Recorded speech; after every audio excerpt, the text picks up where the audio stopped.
I'm down in Acorn Wood. I came for a walk on the heath, as I do most mornings. I quite often cut up onto the heath quite quickly from the woods, where I come onto the heath. Anyway, today I thought I would walk the lower path before I go up. I had this instinct to do that, and I just started walking, and I thought, well, actually, I'll show you, because I don't think we've ever done this, especially not since the trees were down in the autumn, and it's changed the route people take quite dramatically. There's several routes people would take, but it's made a path that I can see has been quite well trodden. But before we get onto the path, I wanted to show you, again, I don't think I ever have done, but this has been here ever since I've been here. There is a holly. This is an enormous holly tree that I'm showing you here. It's absolutely huge, and you can see this sort of smooth greenish trunk, and it itself is semi-uprooted. It's been brought down, I imagine, here by this oak tree that once, and I imagine a long time ago, fell over from the boundary edge and landed on it. And what it appears like now is it looks as if it's in the arms of the holly, if that isn't too romantic and dramatic a way of putting it. But that is exactly how it looks. It looks as if it's gently landed and the holly is supporting it, as you can see. Anyway, as I walked past just now, it reminded me to show you, partly because I was noticing all this lovely vigorous growth on the holly. As you can see, it's kind of got quite a tenuous hold on the ground because it has toppled. But look at this beautiful growth on it for the spring. See this really vigorous green shoot coming up here, and the little holly leaves on it. And if you look further up the trunk, it appears to be coming out of the oak trunk, but it's actually coming from behind it, the holly tree. You can see all these really strong green shoots emerging and shooting upwards. So that is just a very beautiful and poignant sight that I often see, but I thought you might like to see it as well. You can see how long the oak's probably been here by how the bark has gone and the actual wood is weathered, so it's almost like a stream running through the arms of the holly.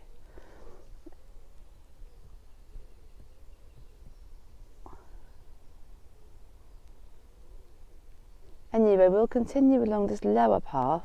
I'll just show you where we're going. And sort of quite a big oak tree here. They are boundary oaks. They're pretty old. I'm not ancient, but you know, a few 100 years old, I would think. So I will continue around the path, and then we can have a look at what happens around the bend. So let's continue around the path, and we'll just walk a little stretch of this edge of the wood together. And as you can see here, this is where an oak tree came down. This was very recent. In contrast with the one we just looked at, I know when this one came down. It was probably on my birthday last year, or very close to it, because there was an enormous storm on my birthday at the end of September, and lots and lots of trees came down then, as well as lots of sand coming up into the village near here, where the sand all got blown off the beach in the tempest and caused loads of damage. So it's two sorts of damage really, and very close to each other. You can see a little stream there, or a little channel, and it's lined with birch trees, so that is always lovely. I have to say, this morning, it is the 6th of May that I'm recording this, and this morning there was a frost. Well, there is a frost probably still. I just picked some kale leaves to put in my smoothie this morning, and they were just stiff and white with frost. And the neighbour's lawn, I don't have any grass yet at all, but I looked across and my neighbour's lawn is white as well, and it says on the forecast that it will be 1 degree first thing, but feel like -2. And I can tell you that my fingers say yes, it does feel like -2, if not colder. So this is the little path. We'll follow it until it just dips down, and I will eventually walk up onto the heath, because the heath that I show you often is up that slope there where those trees are. They border it, and then you go to a flat area with the heather and the gorse and everything everything that you see often. So there's a little stile there into the field, quite a wet field, but it's nice to go across there sometimes. I don't know whether you're supposed to or not, but there's nothing saying, it doesn't say footpath, but it also doesn't say keep out. And here's another of those boundary oaks. They are so lovely when you can see all the ripples and the kind of cracks and fissures in the trunk, and all part of its story and its age.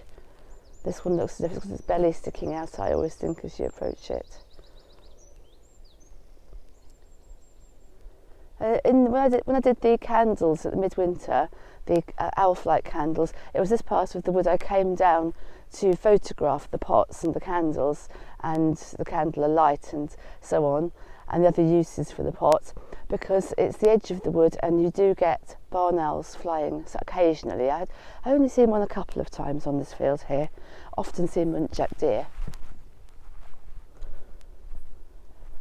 And you can see a little path. It's quite a small path, but it's rather lovely because it's just been, it was here anyway, this part, now you've gone beyond the tree, but it just gets diverted every time there's a different incident with the tree having come down. It's where you can see, it's the story of the path evolving as people evolve it, wayfarers. And here's another example, because this tree here, this oak tree, also came down in the gales, and when you get to the tree here, you've got two choices. You can either go under its arch here and stay low, or you can climb up, and I'll show you where the path goes, up here, and that's the way onto the heath. And I often, sometimes that's the way I go up as well, but today I'm going to do something different, because I'm going to go down under the tree and show you as we go under, like that. It's not exactly limbo dancing, it's quite high. Stand upright, I'm not very tall. And round the path here, you can see we're never far from the field, and in fact the stream on the other side. Although I always say stream, but none of them are very romantic, the streams here. They are pretty functional really for agriculture and for draining the land. You can see here, this is a story all over the heath, that the foxgloves are really looking as if they mean business now, as they do in the garden as well. And the leaves are fully out on the hawthorn, but no blossom yet at all. Not even well, maybe if you look closely you see the tightly furled buds, but there's nothing that says, oh, it's going to be out in the next day or two or anything like that. So what I think we'll do, I've just sort of thought as I look ahead, and I can see there's a lovely birch tree, which I think I did show you. I think I did show you several videos back, right back in the autumn. Oh, it's a squirrel. Two squirrels just ran away down the path. But I haven't in daylight because it was a dusk. It was a dusk video. I think it was called Acornwood at Dusk or something like that, if you wanted to look back over the videos and find it. But anyway, it was this birch tree that we were stopped at then. So I'll show you it in the early morning light. Everything always looks quite different. And again, it's one of these trees with a real story embedded in the way its branches are formed, and the way it's marked and cracked. And there's this little hollow here, which is rather beautiful, and it's split at some point here, but the two trunks have just continued. And this is seeing this in daylight, but this is what I call the monster. I'm showing my shadow there. I don't know if you can make out the face there, the two eyes at the top and the gaping mouth, which in the autumn had little toadstools, mushrooms growing inside.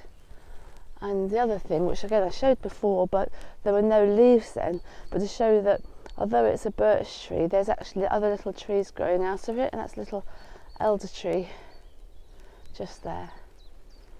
So you can hear the great tit, as always, very fast. I don't know whether it's annoyed because I'm here, is why it's calling so quickly, or whether it's just that kind of great tit. Well, since I last made a video, I've also been to collect the bowls from the pottery for the midsummer solstice candles, which are going to be called Sea Charm. But lots more about those in another video. They're going to have their own video. And another thing was I got a chance to go inside a derelict wind pump, an iconic one in Norfolk called Rograve Mill, which is also known as the Devil's Mill. Lots of folklore about it, and again, more about that in another video.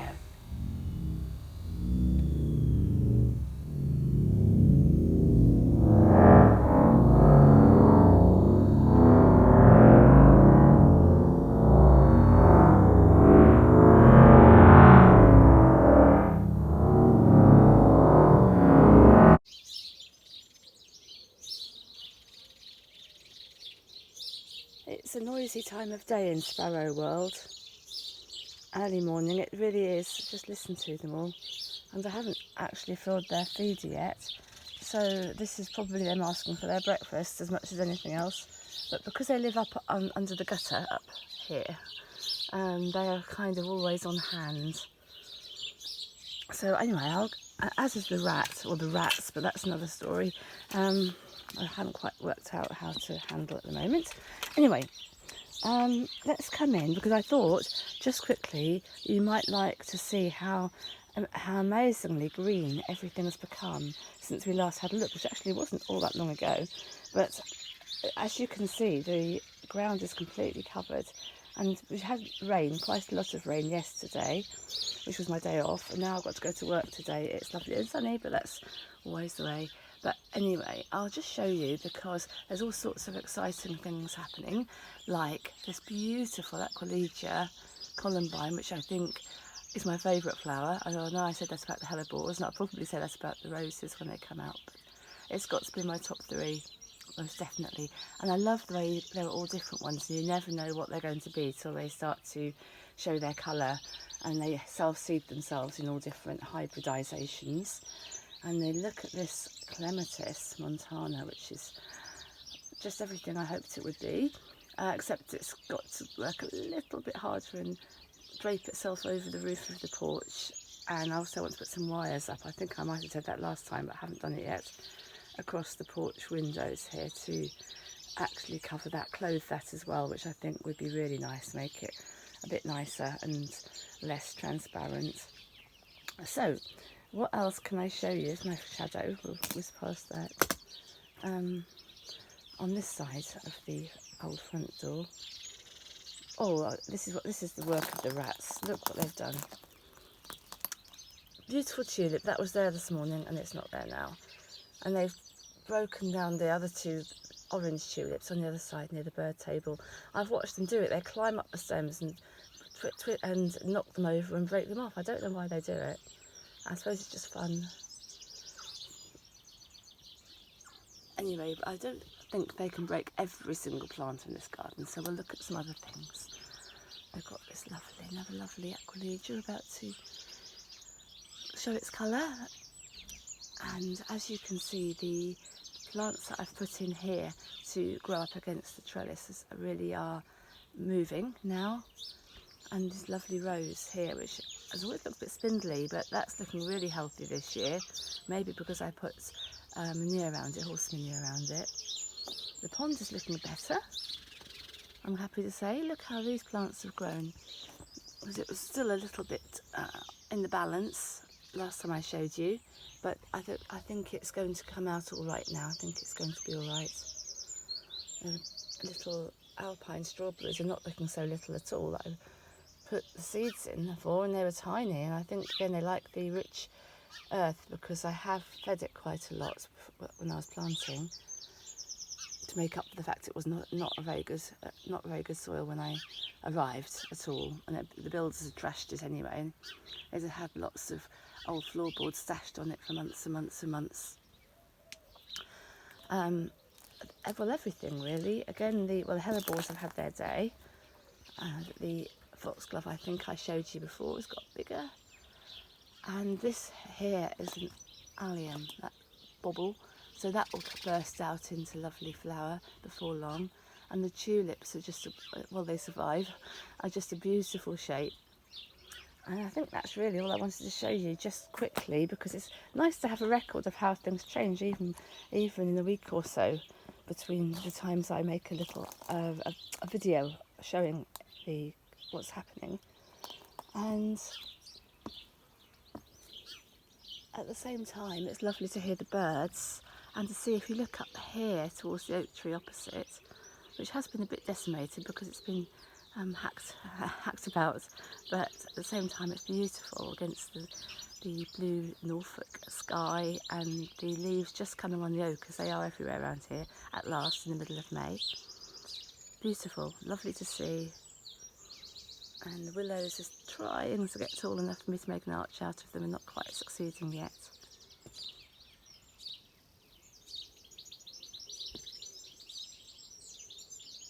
And the other morning, a couple of mornings ago, I was just in the kitchen and I suddenly heard really loudly a cuckoo, and that was the first cuckoo I've heard this year, and the only cuckoo I've heard this year. And I actually heard it from the kitchen, and it was so loud, I think it must have been in the oak tree I just showed you, because it was just so loud, and I came rushing out, but it was too late, it had gone. But even if I never hear another cuckoo this year, I've heard one, and it was actually here at the old shop.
So I've been really glad to light the wood burner every single day, and sometimes I light it earlier than others, but it's always really welcome in the evening. It's a ritual I never tire of or find tiresome, having to clean it out the remainder of last night's fire, clean the glass and relay the fire before relighting it.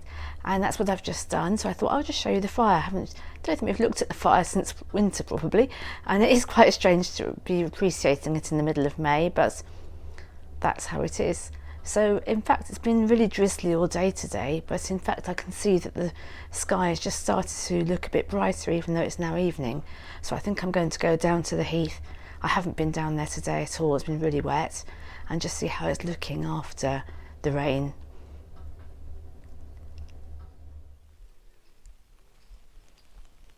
It's about 7:30, maybe even later than that now, and it's brightened up. It's not brilliant sunshine, but it is so much brighter than it has been all day. It's been drizzly, and now it's just got that lovely freshness after the rain, and all the scents of the earth and the growing bracken. If you look, you can see how green everything's becoming.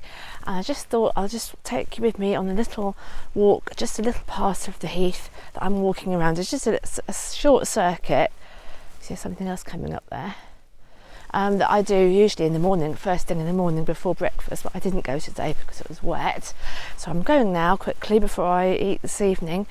And yeah, I thought I'd bring you with me just for a short part of the way and just explain that this video that's just coming to an end is very much bits and pieces this time, because I started filming little bits for it probably 10 days ago, 11 days ago even, and I think that was on the heath, so things have come on a lot even in that time, and other things in the garden are much more advanced than they were then. But I thought I'd still probably just edit this together and make a little video, because it's a diary as much as anything of this period in May at the old shop, and I'm going to just try and attempt a little new bit of technology for me and attempt a little voiceover, which will have happened by this point in the video if I've managed it, to just show you some pictures of a couple of things that have happened in the meantime between the two bits of video of the heath and the garden. I thought I'd like to show you some quick images with a voiceover. So I'll see how that goes, and it might seem a little bit of a mishmash. We'll call it magazine style this time, and I'm going to start afresh and try and do things that are a bit more topical for the time next time, but I still thought it would be worth doing. So I'm just going to edit all this together as we walk along here. You can see how everything's really responded to a bit of moisture, and the heather is coming back, as well as the gorse, the grass, the moss, all sorts of plants I can't identify, but I'm going to try and see if I can this year. Apparently there is a lot of rare flora on the heath here, and there was a survey done a few years ago by the Norfolk Wildlife Trust. It isn't one of their sites, but they wanted to survey it because it has got these unusual species, rare species. So I'm going to check that out and see if I can identify any of those species that they list on their survey, which will be a really interesting thing to do. So I hope you've enjoyed this little lightning tour of the heath in the evening light, and I hope to catch up with you again soon and catch up with how things have actually been progressing here at the old shop. So see you soon.